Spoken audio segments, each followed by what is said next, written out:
Halo guys, bertemu lagi dengan Historica Linux. Hari ini kita akan menginstal distro Linux bernama OpenMandriva. Sesuai dari namanya, ini adalah turunan dari Mandriva ya, yang merupakan turunan dari Mandrex Linux yang eksis di tahun 2000-an ya. Our roots are in Mandrex. Ini adalah official websitenya. Kita akan mendownload file ISO-nya. Ada dua versi, ROM dan ROM. Kita menggunakan versi ROM aja yang Roaring Edition katanya. Nah, kita mencari file ISO-nya. Ini kliknya banyak sekali ya. Kalau tidak terbiasa mencari file ISO bisa tersesat di sini. Nah, kita mencari yang versi Plasma 6-nya 2,9 GB akan langsung di-downloadkan. File ISO tersebut akan kita install, kita masukkan ke dalam sebuah flash disk dengan menggunakan program Balena Etchers. Kita masuk ke website Balenanya, kita download programnya dan kita jalankan. Kita flash from the file, kita pilih file ISO yang tadi kita download, OpenMandriva, kita pilih drive USB-nya, jangan salah ya. Kemudian kita flash, istilahnya itu flash ya, bukan burn. Selama ini saya sering mengatakan kata burn karena teringat zaman DVD dulu. Nah, di Balena Etchers ini dia akan membuat flash disk yang tadi kita pakai itu seakan-akan tidak terdeteksi di Windows ya, unrecognizable. Jadi jangan kaget, jangan dikira ini rusak. Tapi memang begini ya, metode yang lain itu yang sering saya pakai adalah Ventoy dan Rufus. Tapi kali ini khusus untuk Mandriva saya pakai Balena Etchers. Nanti di ujung saya akan terangkan kenapa. Ini adalah sistem informasi dari CPU yang akan kita install OpenMandriva. CPU-nya 3.3 GHz, memori 4 GB DDR4 dan disknya 120 GB tapi sudah SSD.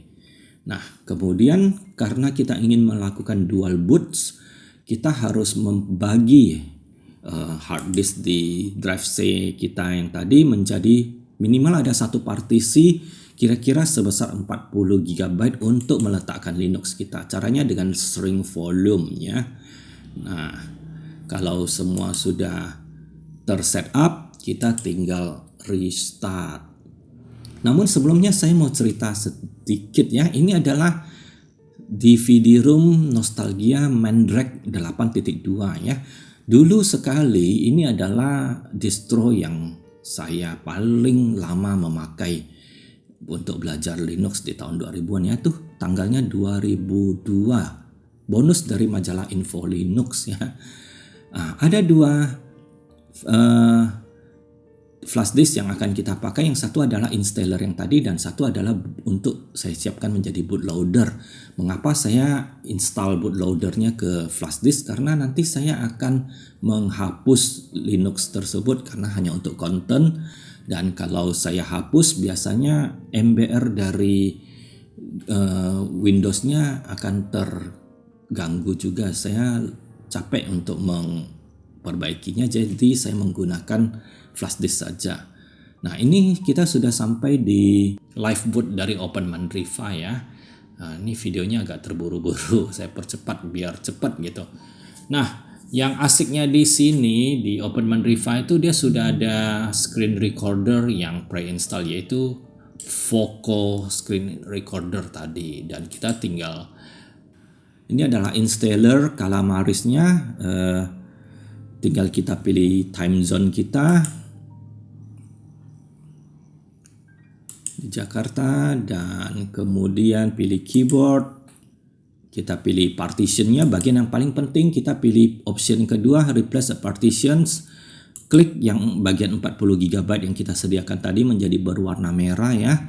Kemudian seperti tadi bootloadernya saya pasang ke dev SDCTC, artinya ada di flash disk yang kedua tadi. Kalau kita normal ingin menggunakan Linux secara dual boot secara permanen, kita akan install ke SDA saja supaya melekat di hard disknya. Nah, sekarang kita masukkan username, saya samakan password rootnya dengan password root, dan kalau semua sudah oke, kita confirm ya. Kita tinggal klik install dan langsung menginstal. Ingat, bootloadernya ada di SDC dan Linuxnya diinstal di partition yang 40 GB. Hanya sebentar saja, kira-kira 15-an menit untuk OpenMandriva ini, karena OpenMandriva ini cukup ringan ya. Nah, saya percepat dan all done, sudah selesai. Kemudian kita tinggal restart lagi. Dan ini langsung saya percepat, kita sudah masuk di grup menu dari OpenMandriva. Di booting dari flash disk yang kedua tadi. Nah, seperti yang tadi saya bilang, Voco screen recordernya sudah pre-install, jadi saya tidak perlu capek-capek menginstal screen recorder lagi ya. Nah, itu adalah welcome menunya. Dan inilah KDE Plasma OpenMandriva Rome versi 24.07 berjalan di Pentium 4 GB. Nah, saya perbesar skala layarnya ya, supaya tidak terlalu kecil. Saya perbesar ikonnya, kita juga perbesar. Nah, ini start menunya kecil ya. Nah, about the system KDE Plasma versi 6, kernelnya 6.10, cukup up to date karena OpenMandriva yang versi ROM ini Roaring Liris ya, jadi sangat up to date. Nah, icon yang tadi itu adalah website FAQ-nya, dan saya masih setting KDE-nya ya biar enak di tangan. Seperti biasa, saya akan mengganti wallpaper-nya. Ini adalah wallpaper yang saya AI generated, nanti saya akan upload ke website. Kita testing sound-nya, lagu, dan karena saya coloknya ke HDMI, jangan lupa di setting agar output ke HDMI. Baiklah, mari kita starting review satu-satu. Kita testing konsol terminalnya dulu. Nah, seperti biasa saya juga akan membuat dia menjadi transparan ya, supaya kadang-kadang saya mau mendapat contekan, saya bisa melihatnya langsung tembus pandang ke backgroundnya. Jadi saya buat dia jadi transparan. Nah, OpenMandriva ini mirip dengan Red Hat, mirip dengan Fedora, menggunakan sudo DNF update. Saya langsung update dulu ya. Kadang-kadang saya tidak berani update sebelum merekam, tapi kali ini kita update dulu. Hanya 260 MB, tidak terlalu banyak ya. Oke, saya skip. Ada warning ya, sudah ada warning di update tadi. Nah, sudo DNF install NeoFetch. Oke, sudah terinstall NeoFetch-nya, jadi kita tinggal jalankan ya. Maksudnya NeoFetch-nya tuh sudah pre-install.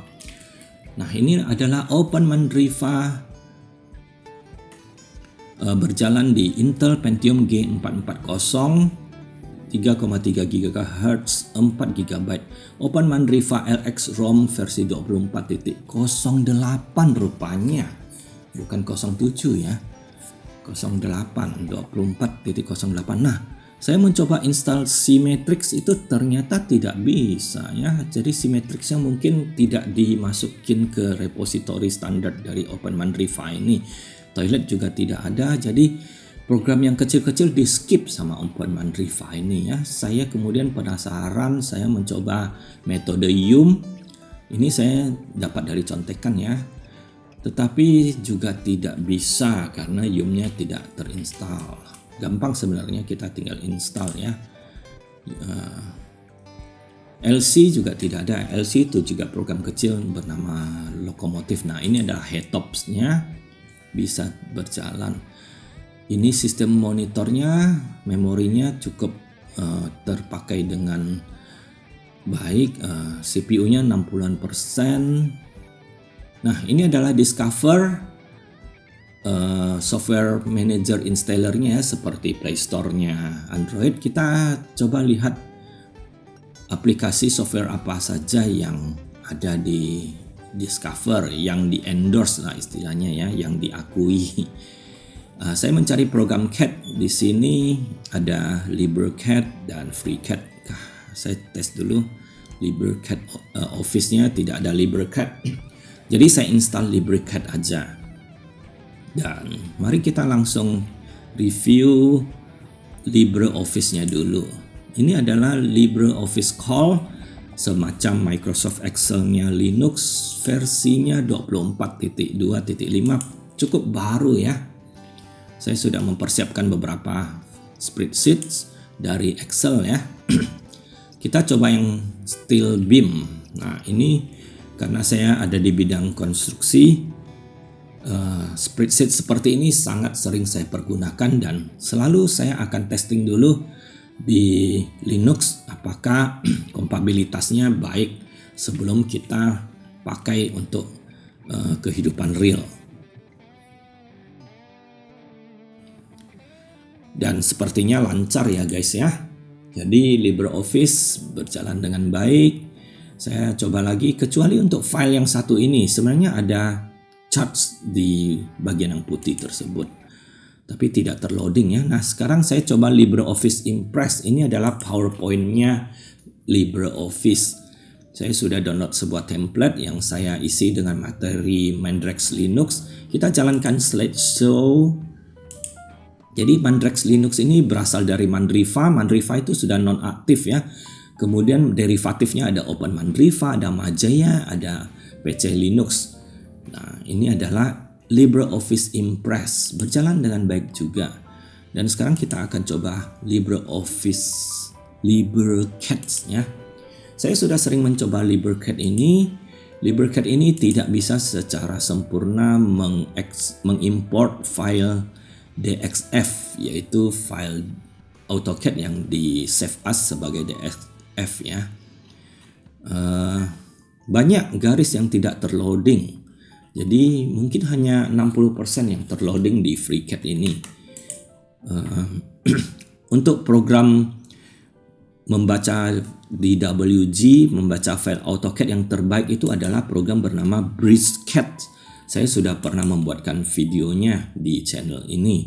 Para arsitek, drafter, desainer, silakan menonton video yang BricsCAD tadi. Nah, ini FreeCAD tidak membaca dengan sempurna file AutoCAD ya. Mari kita lanjutkan. Saya ubah lagi wallpapernya. Kemudian saya mau mengubah sesuatu di sini ya. Windows behaviors-nya, kalau saya mau select them, saya pakai double click, jangan pakai single click, nanti sering salah ya. Oke, kita coba program Krita. Ini adalah program untuk menggambar seperti Corel Draw dan seperti Adobe Illustrator ya. Nah, kalau kita memiliki pulpen untuk melukis, ini sangat bagus. Banyak sekali artis yang sudah menggunakan Krita ini untuk freehand menggambar, sangat bagus ya, dan dia free, bisa dipakai di Linux maupun di Windows. Seperti biasa, saya juga akan menginstal SuperTuxKart, sebuah program games racing ya, untuk mengetes distro, performa dari distronya. Jadi saya jalankan saja. SuperTuxKart ini bisa mendownload custom track, custom mobil, dan berjalan dengan baik di sini dengan grafik yang sudah cukup bagus ya, medium grafiknya, tidak rata kanan banget. Nah, kemudian saya akan mencoba Wine Windows Emulator ya. Saya install, ada sedikit error ya, tetapi saya berhasil menginstal Need for Speed Most Wanted, game dari tahun 2000-an ya. Nah, saya menggunakan Windows Wine emulators-nya, tetapi ada prasyarat menjalankan Need for Speed Most Wanted ini, yaitu saya harus menyamakan resolusi KDE-nya dengan resolusi yang in-game-nya. Kalau tidak, screen recorder, focus screen recorder saya akan crash. Tapi kalau kita tidak recording, dia berjalan dengan baik ya. Dia hanya crash pada waktu saya screen recorder. Nah, resolusi tertingginya 1280 kali 1024 ya. KDE, resolusi KDE-nya mesti disamakan. Sebenarnya saya sudah menginstal sebuah mod untuk membuat dia menjadi widescreen, tetapi tidak berhasil, tidak tembus ya di emulatornya. Dengan mod tersebut saya bisa rasio 16:9 dengan resolusi tertinggi. Saya sudah pernah coba di Windows berjalan dengan baik, tapi di Wine di Linux ini tidak berjalan ya. Nah, mari kita testing racing dulu. Seperti biasa, saya selalu mempainting mobil-mobil saya dengan warna merah putih ya. Ini adalah trademark ciri khas saya. Kalau teman-teman bertemu mobil merah putih di game online, mungkin itu adalah saya. Aduh, saya lupa tombolnya. Acceleration itu panah up ya. Asik sekali. Kita berhasil menjalankan Need for Speed Most Wanted on Linux. Open Mandriva 4GB RAM berjalan using Wine Windows Emulator. Nah, saya percepat saja. Ini asli ya, berjalan di Open Mandriva. Hanya resolusinya harus disamakan dengan resolusi in-game-nya. Kalau tidak, screen recordernya crash. Tanpa screen recorder berjalan dengan baik. Nah, ini ya. Screen recordernya harus KDE resolusinya harus kita samakan dulu. Kita kemudian lanjut mengetes PCS X2. Ini adalah emulator PlayStation ya. Sangat bagus, dia bisa mempush agar resolusinya menjadi tinggi sekali ya, menjadi 6K. Tapi saya hanya sampai di 2 kali dari native resolutionnya saja. Nah, di sini kita memainkan Street Fighter Alpha Anthology. Ini adalah game nostalgia kita di zaman dulu ya. Nah, saya percepat aja semuanya.